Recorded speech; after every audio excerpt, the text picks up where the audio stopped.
I'm 90 years old, and at this age the days feel quieter than I ever expected. I don't mean peaceful.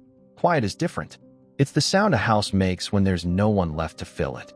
It's the feeling of sitting with memories that won't change, no matter how much you wish they would. And lately, I've been thinking about something I never understood when I was younger. Something I ignored, stepped over, brushed aside. It's strange to realize it so late, but the small moments I overlooked, they were my real life. I didn't see that when I was 30, or 45, or even 70, if I'm being honest.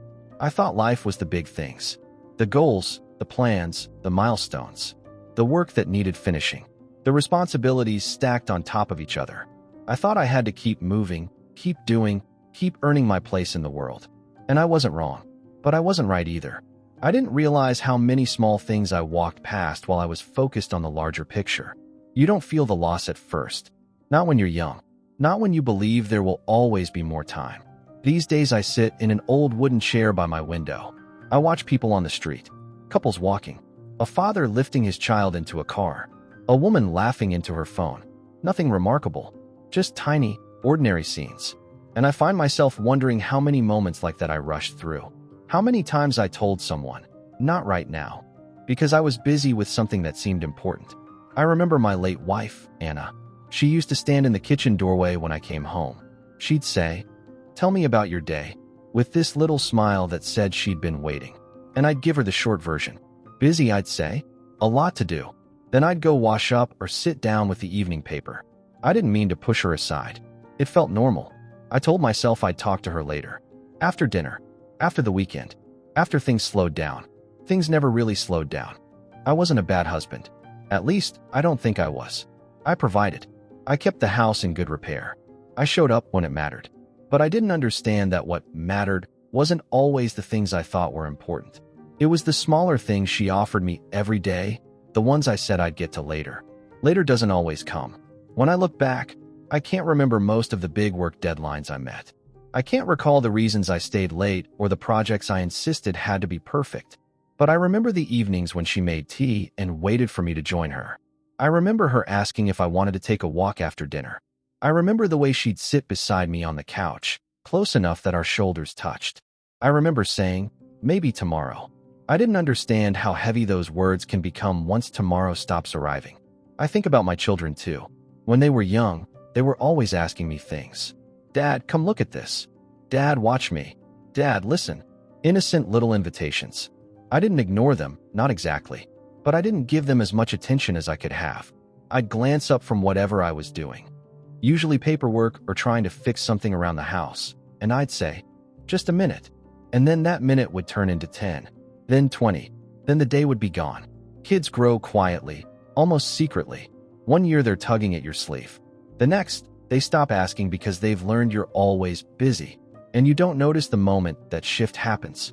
You wake up one day and realize they don't come to you first anymore.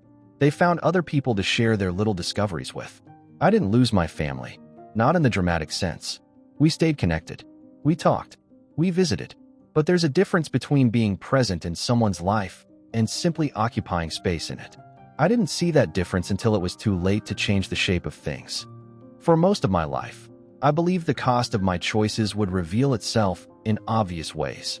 A fight, a crisis, a breaking point. But that's not how it works. The real cost is quieter. It hides in the spaces between conversations. It forms in the moments you turn away instead of toward. It builds in tiny layers until, one day, you look around and realize something precious has thinned out without you noticing. The turning point for me wasn't a single event. It came slowly, like a room dimming as the sun sets. But if I had to pick a moment, I'd say it was the day I found one of my wife's old notebooks after she passed. She used to write things down, lists, recipes, thoughts. Nothing dramatic, just small things she wanted to remember. Inside one of the pages, written in her careful handwriting, was a simple line. "Today, he came home tired. I wanted to talk, but I think he needed quiet. I hope he knows I love him in the little moments." I must have read that sentence 100 times. It wasn't sad, not in the way you expect sadness to look. It was gentle, patient, kind. The kind of love I had been given all along, even when I wasn't paying attention. And I realized then, in a way that struck me harder than anything before, that she had always been speaking to me in those small moments, offering pieces of herself in ways I didn't recognize because I was too focused on the larger picture of life. You don't get a second chance to show someone you saw them. Not really. When my children grew older and built their own lives, I tried to be present. I made more phone calls. I visited more often.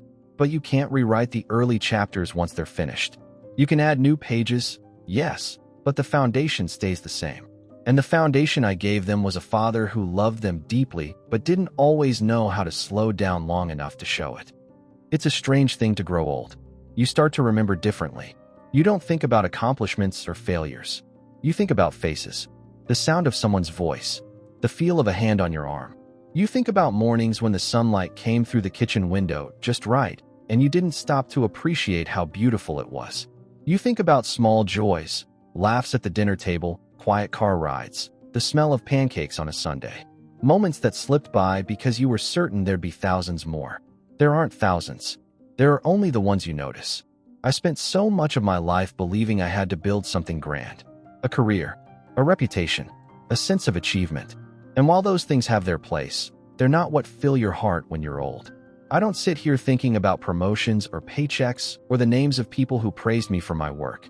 I think about the nights I held my wife's hand while we talked in the dark. I think about helping my daughter learn to ride a bike and the way she looked back to make sure I was still there. I think about my son falling asleep on my chest during a thunderstorm. None of those moments felt extraordinary at the time. They were just life, ordinary life. But ordinary is where the meaning was hiding. The older you get, the more you understand that life isn't made of milestones. It's made of minutes, the ones you either pay attention to or lose forever. There was a time when I thought I'd be remembered for the work I did. I really believed that. But now, at 90, I can tell you this with complete honesty. It's the small acts of kindness that outlast you. The way you made people feel. The times you stopped what you were doing to truly listen. The quiet ways you showed up. I wish I had known that earlier. I wish I had known that sitting at the dinner table with my family mattered more than finishing a report. That stepping outside to watch my children play mattered more than cleaning up the garage. That answering my wife when she said my name mattered more than half the things I thought were urgent. None of this is said with bitterness. Just clarity. A clarity that took 90 years to grow. To you listening, I'm not here to give instructions. I don't believe life works like that. But I can share this. Pay attention to the small things.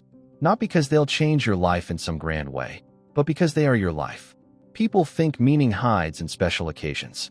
But meaning is in the Tuesday mornings, the quiet evenings, the little gestures that seem insignificant until you look back and realize they were the threads that held everything together. I'm grateful for the life I had. Even the parts one regret have their place in the story. But I do sometimes wish I could go back for just one ordinary day. Not a holiday. Not a celebration, just a simple day, morning coffee with my wife, a phone call from my kids, a walk around the block while the air still smelled like dew. I think I'd pay any price to live one of those days with the understanding I have now. But time doesn't return what you lost by not noticing it. It only gives you what's left. And what's left for me is this quiet room, these old memories, and the hope that maybe someone younger will hear this and recognize something I didn't. If this meant something to you, then I'm glad I shared it. I don't have many years ahead, but the idea that my mistakes and reflections might help someone else see their own life more clearly, well, that feels like a small gift I can still give. I don't have a grand ending for you. Life rarely gives you those. What I have is a simple truth. The small moments matter. More than you think.